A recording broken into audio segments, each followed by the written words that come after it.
Madre, just weeks before the November 5th election, a stack of ballots in a storm drain. As Eyewitness News reporter Sid Garcia tells us, it's a reminder to contact your registrar of voters if your ballot doesn't show up in the mail.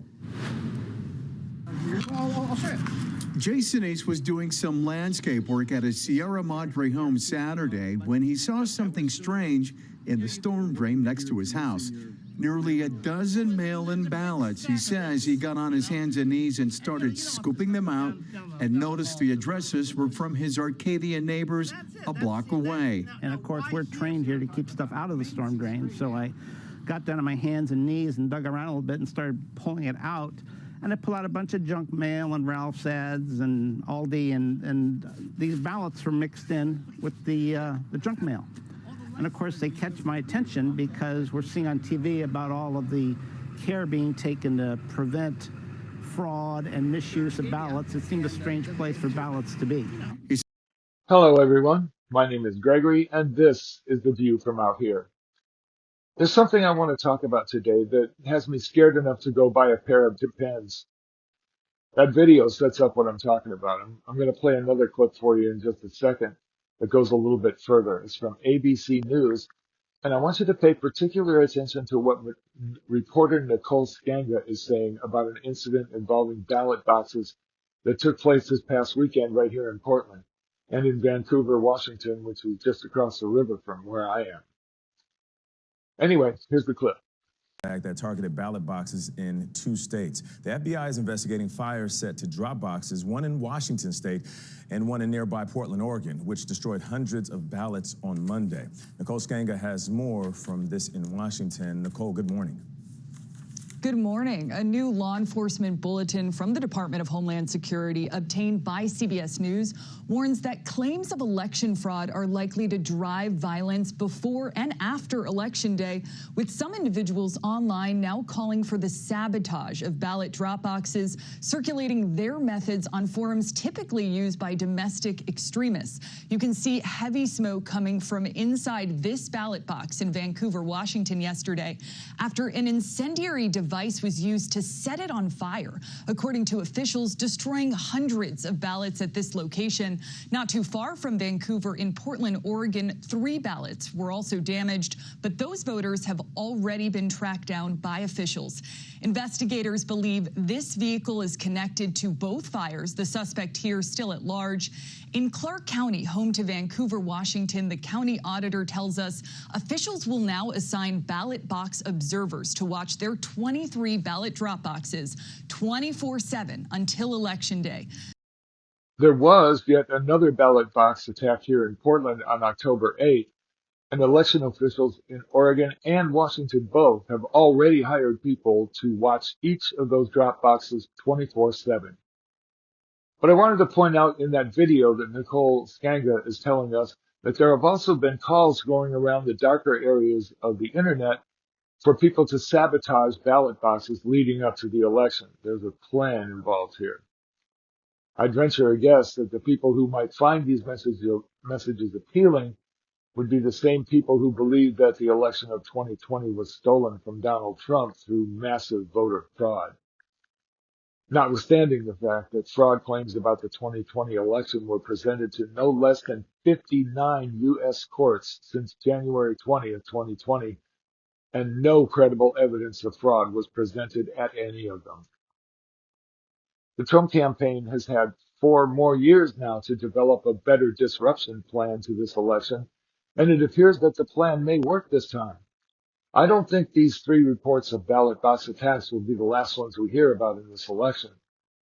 But ballot box sabotage is only a piece of the much bigger puzzle that the MAGA Republican Party has been working on. Rachel Maddow at NBC and a few other news organizations have reported that as many as 70 election deniers have been put into prominent positions in elected offices in the swing states who are ready, willing, and chomping at the bit to prevent certification of your election results.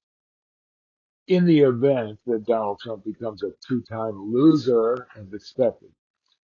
Add to that the voter suppression that has been taking place in red states since the election of 2000, and you have a recipe for the kind of disaster that would make the Trump campaign have an orgasm But no, wait, there's more. This is Rachel Maddow about 3 months ago, setting up the main point that I'm trying to make today. Here she goes. But I said there's a lot going on at the surface level in terms of donors and campaign positions and campaign strategy and the way they're behaving in public. There's a lot that is weird about this campaign thus far. But there is one last thing in terms of the weirdness of this campaign that I think is actually quite serious. You probably heard this weekend that Donald Trump told an audience on Friday night that if they vote for him this November, if he's voted back into office this November, they will never have to vote again. He told an audience on Friday to, quote, get out and vote just this time. He said, after this time, quote, you won't have to do it anymore. You won't have to vote anymore. He said, quote, in 4 years, you don't have to vote again. We'll have it fixed so good, and you're not going to have to vote. My instruction, we don't need the votes. I have so many votes. My instruction, we don't need the votes. I have so many votes. He said that on Thursday last week. And it turns out this is something, when you look, he says this all the time now. Watch. My instruction, we don't need the votes. I have so many votes. We don't need votes. I tell my people, I don't need any votes. We got all the votes we need. I don't need votes. We don't need votes. We got more votes than anybody's ever had. You don't have to vote. Don't worry about voting. The voting, we got plenty of votes. Don't worry about voting. Of all the weirdness around this campaign, this is a truly strange thing to tell people, right? Don't vote. I don't need your vote. I don't want your vote. The weirdness that Rachel is talking about is that for some reason Donald Trump is under the impression that there are other ways to become president besides getting the people to vote for him. It's pretty clear that Republicans, even those not directly in the MAGA Republican cult, are still backing him. The reason might be that they see the same path to the presidency that Donald Trump does.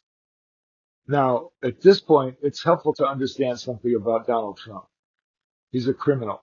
He's a mob boss, and has been for the last 50 years. He's obviously pretty good at it, too, as he only recently became a convicted felon. Criminals think differently than you and I do. I have a little bit of background in this area. I worked at a men's homelessness shelter, and in our shelter at any given time, our population would be roughly 30 to 40% men who came to us directly from jail or prison. We were acting as kind of like a halfway house for convicts returning back into the general society. I have at least a point of reference about how criminal minds work. I had to deal with them every day for damn near 20 years.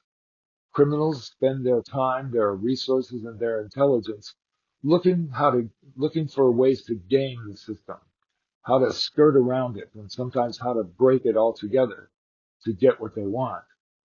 That's what Donald Trump is doing right now. He's got a lot of help, too.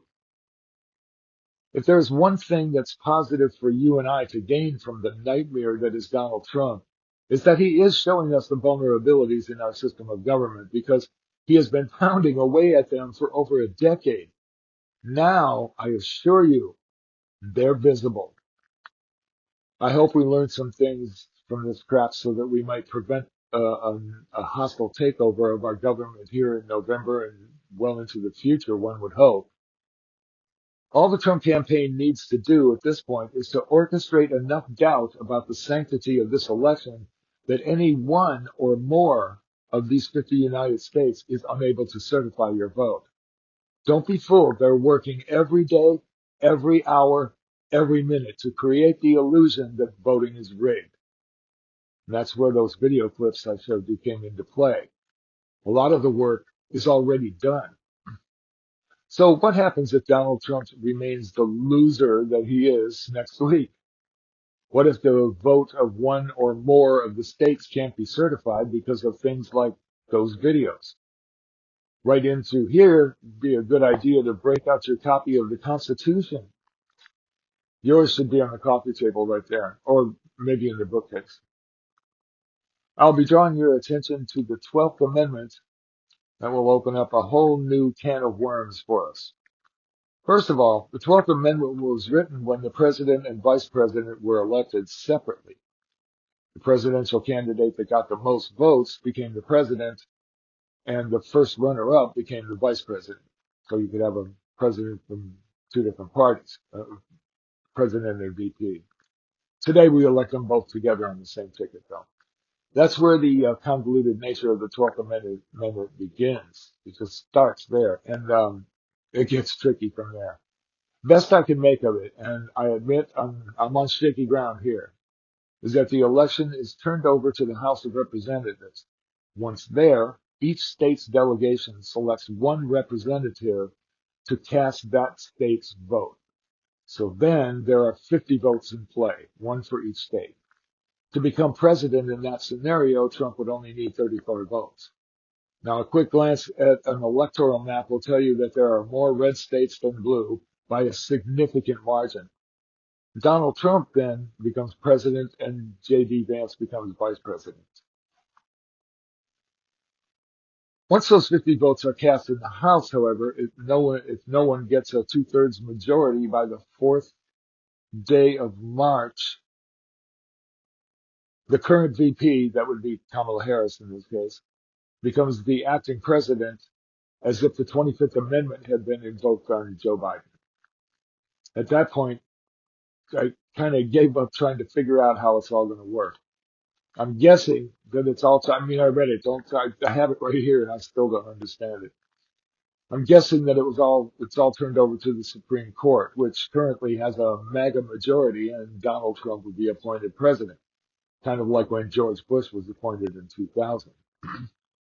Of course, none of this current scenario has ever happened before because we've never had a mentally ill, geriatric, narcissistic, sociopathic convicted felon get this far in an election before. So your guess is as good as mine, but I'm scared enough that I might want to invest in a pair of Depends for November 5th. I have a feeling I'm going to need them. Anyway, I want to thank you for hanging with me so far.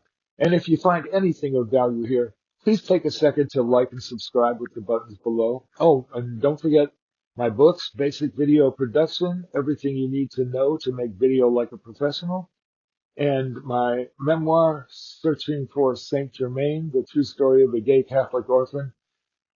You'll find links to both books in the description below, and if you have Kindle Plus, you can read them both for free. Meanwhile, my name is Gregory, and this has been The View from Out Here. Much love.